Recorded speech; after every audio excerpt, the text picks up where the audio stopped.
बहुत स्वागत है मेरी YouTube channel learn with Ruby में। दोस्तों मैं यहाँ पे हिंदी साहित्य की तैयारी करवा रही हूँ।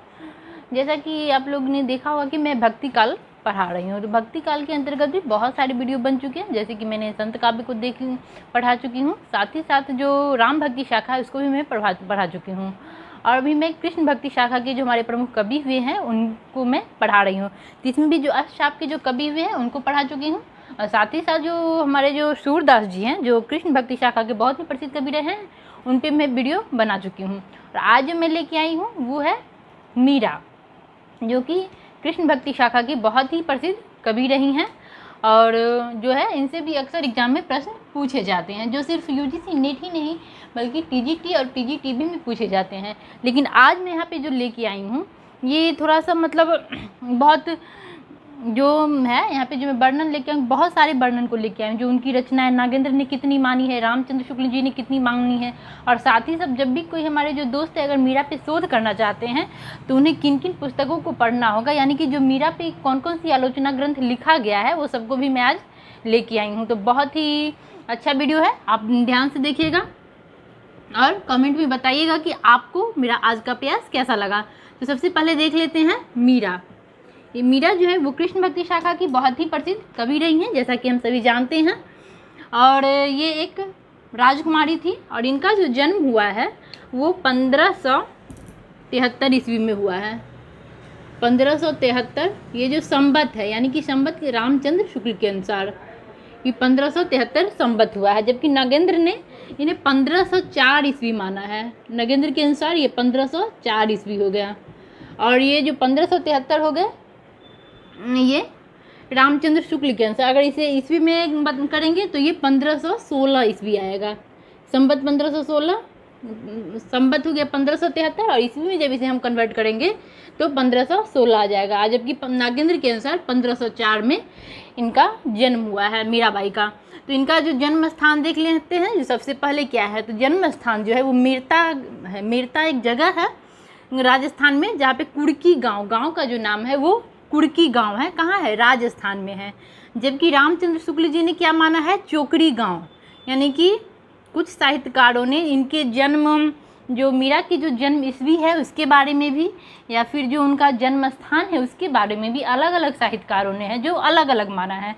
तो हम यहाँ पे कुछ ही साहित्यकार को लेके चलते हैं, क्योंकि सबको एक साथ ले चल पाना संभव नहीं है और हमें याद भी नहीं होगा, क्योंकि ज़्यादातर साहित्यकारों को जब हम याद करेंगे तो सब मिक्स हो जाएगा। तो हम यहाँ पे कुछ ही साहित्यकारों को लेके चल रहे हैं। तो जो कुछ साहित्यकारों ने कुड़की गांव माना है, जबकि जो रामचंद्र शुक्ल जी हैं उन्होंने चोकरी गांव माना है। और उसके बाद जो मीरा के जो पिताजी थे वो राव रतन सिंह थे, और इसके जो दादा थे मीरा के जो दादा हुए वो राव दूदा, और इनका जो वंश हो गया वो राठौड़ वंश हो गया। और जो राजस्थान में जो जोधपुर शहर है वो जो मीरा के जो दादाजी हुए राव दूदा, उनके पिताजी ने जोधपुर शहर को बसाया है। उसके बाद मीरा के जो पति हुए वो देख लेते हैं। इनके जो पति हुए हैं वो राणा सांगा के पुत्र भोजराज, और राणा सांगा कहाँ के राजा थे? तो वो चित्तौड़ के राजा थे। वो कहाँ के राजा थे? तो वो चित्तौड़ के राजा थे।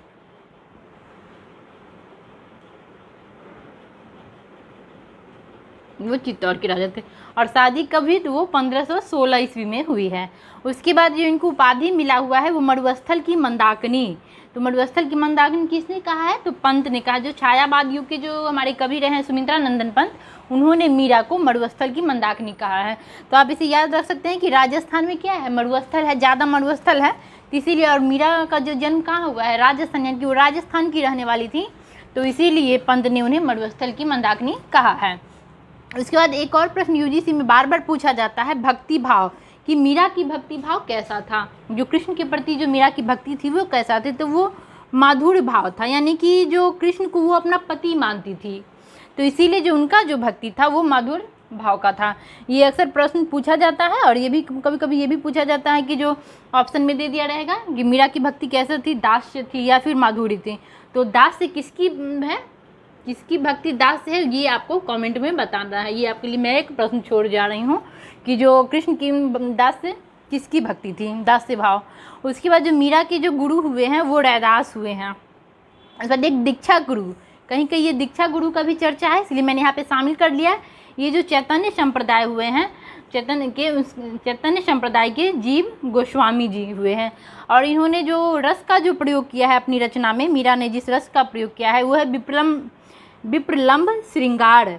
और उसके बाद जो मीरा की जो काव्य भाषा थी, उन्होंने काव्य में किस भाषा को प्रमुखता दी है, तो वो राजस्थानी मिश्रित ब्रज भाषा की है। और मीरा के बारे में कुछ महत्वपूर्ण जो कथन था वो देख लिए हैं। और साथ ही मैं कुछ बता देती हूँ कि जो मीरा का जब शादी हो गया तो शादी के 5-6 वर्ष बाद ही वो विधवा हो गई। तो वहाँ पे जो समय हमारे देश में सती प्रथा थी, और बहुत से जब उसके जो ससुर हुए राणा सांगा, उन्होंने मीरा को सती होने के लिए कहा, लेकिन वो नहीं मानी। और जो वहाँ के जो अगल बगल में जो मंदिर वगैरह थे वहीं पे जाके वो साधु संतों के साथ भजन कीर्तन करने लगी थी, जो कि उनके ससुर को अच्छा नहीं लगा। और उन्होंने बहुत प्रताड़ित करती रही मीरा को। जब उनसे वो बर्दाश्त नहीं हुआ तो लौट के अपने मायके आ गई। और मायके में भी वो जो साधु संत के साथ भजन कीर्तन करती थी, तो मायके वाले को भी पसंद नहीं आया। इस पर उन्होंने अपना घर छोड़ दिया और जब वो वृंदावन आ गई, लेकिन वृंदावन में जो वहाँ पे वो रहने लगी, जब वहाँ पे वो कीर्तन करने लगी, तो वहाँ पे जो साधु महात्मा थे उनको भी, मीरा को वो भी जो वहाँ का जो माहौल था वो पसंद नहीं आया, और वहाँ से वो द्वारिका चली गई। और कहा जाता है कि वो मरने तक वहीं रही थी, द्वारिका में ही रही। और ये भी लोक कथा में ये भी है कि जो मीरा को जो कृष्ण जी हैं, कृष्ण भगवान, उन्होंने अपने अंदर ले लिया, यानी कि द्वारिका में जो मूर्ति है कृष्ण भगवान की, उसके अंदर मीरा को उन्होंने, कृष्ण भगवान ने अपने शरण में ले लिया। लेकिन कहीं कहीं ये भी कहा जाता है कि जो मीरा के जो ससुर थे राणा सांगा, उसको वो पसंद ही नहीं था। उन्हें लगा कि जो उनकी बहू है वो हमारे जो कुल की मर्यादा को मतलब ख़राब कर रही है, इसलिए उन्होंने मीरा को जहर दे दिया और वहीं पे मीरा मर गई। यानी कि कभी ये भी प्रश्न आया हुआ है टीजीटी या किसी पीजीटी में कि जो मीरा की मृत्यु कहाँ हुई थी, तो मीरा की मृत्यु द्वारका में हुई है। अब मीरा की रचना देख लेते हैं। तो मीरा की जो रचनाएं हैं, वो जो पहला रचना है नरसिंह जी का मायरा, दूसरा है गीत गोविंद का टीका, और जो तीसरा है राग गोविंद, और जो चौथा है राग सोरठ के पद। ये 4 जो है, ये रामचंद्र शुक्ल जी ने ये 4 ही माना है। किसने माना है? तो ये रामचंद्र शुक्ल जी ने माना है। और ये बहुत ही प्रसिद्ध रचनाएं हैं, ये हम सभी जानते होंगे। लेकिन कहीं कहीं जो डॉक्टर नगेंद्र है, क्योंकि मैं जन्म वर्ष डॉक्टर नगेंद्र का भी बताई हूँ, तो नगेंद्र ने उनकी रचनाओं को 11 रचनाओं को माना है। तो वो कौन कौन माना है? तो ये तो 4 हो गए। उसके बाद जो है मलार राग, उसके बाद है सत्यभामानु रूशन, उसके बाद है मीरा की गड़बी, उसके बाद है रुक्मिणी मंगल, उसके बाद है नरसिंह मेहता की हुंडी, उसके बाद है चरित, उसके बाद है अस्फुट पद। इस अस्फुट जो पद है इसमें 200 पद है, लेकिन एक हमारे जो साहित्यकार हुए हैं हरि नारायण, उन्होंने बताया है कि उनके पास मीरा के जो ये स्फुट पद है वो 500 दोहे हैं। ये पद जो है उनके पास 500 है, लेकिन जो सही जो स्फुट पद है उसमें ये उन्होंने 200 जो पद है उसका वर्णन किया गया है, लेकिन जो ये साहित्यकार हैं उन्होंने 500 माना है। अब इन पर कुछ आलोचना देख लेते हैं, कौन कौन सी आलोचना जो प्रसिद्ध आलोचना है। इसमें जो है कि जो मीराबाई यानी हिंदी की पहली स्त्री विमर्शकार, स्त्री लेखन स्वप्न और संकल्प, ये इतना बड़ा नाम है कि टाइटल तो इसका मीराबाई है, लेकिन उसके नीचे लिखा हुआ है हिंदी की पहली स्त्री विमर्शकार, स्त्री लेखन स्वप्न और संकल्प। ये किसने लिखा है? तो ये 2011 में रोहिणी अग्रवाल जी ने लिखा है। उसके बाद जो दूसरा है मीरा की प्रेम साधना, ये किसने लिखा है? तो ये भुवनेश्वर नाथ मिश्र ने लिखा है। उसके बाद है मीरा का काव्य, ये विश्वनाथ त्रिपाठी ने लिखा है। उसके बाद है मीरा ग्रंथावली, ये कल्याण सिंह शेखावत ने लिखा है। उसके बाद है मीरा की पदावली, जो परशुराम चतुर्वेदी जी ने लिखा है। तो ये जो 5 हो गए, ये इनके आलोचना ग्रंथ हो गए। उसके बाद जो एक पंक्ति है कि मीरा के पदों में एक और दाम्पत्य राग है तो दूसरी ओर असह बिरल कुलता, ये किसने कहा है? तो ये बच्चन सिंह ने कहा है। अब देख लेते हैं जो ये 11 जो इनकी रचना है इसको कैसे याद करेंगे। ये तो 4 सबको याद होगा क्योंकि ये बहुत ही प्रसिद्ध है। तो नरसिंह जी का मायरा, गीत गोविंद का टीका, राग गोविंद और राग सोरठ के पद। उसके बाद जब यहाँ पे हम लोग आगे चलेंगे तो ये राग वाला जो है राग, ये मलार राग में भी लगा हुआ है, तो आप इसी से इसको भी पहचान जाइएगा कि ये मलार राग इन्हीं का है। उसके बाद ये 5 हो गई यहाँ पे, और हम सभी जानते हैं जो कृष्ण भगवान हैं उनकी कितनी पत्नियां हैं, तो 16,000 कुछ पत्नियां हैं। तो जो लेकिन 3 को प्रमुख से दिखाया गया, अगर जब भी अब हम सभी अगर श्री कृष्णा वगैरह देखे होंगे तो उसमें 3 को दिखाया गया है। एक तो रुक्मिणी, दूसरा जामवंती और तीसरा सत्यभामा।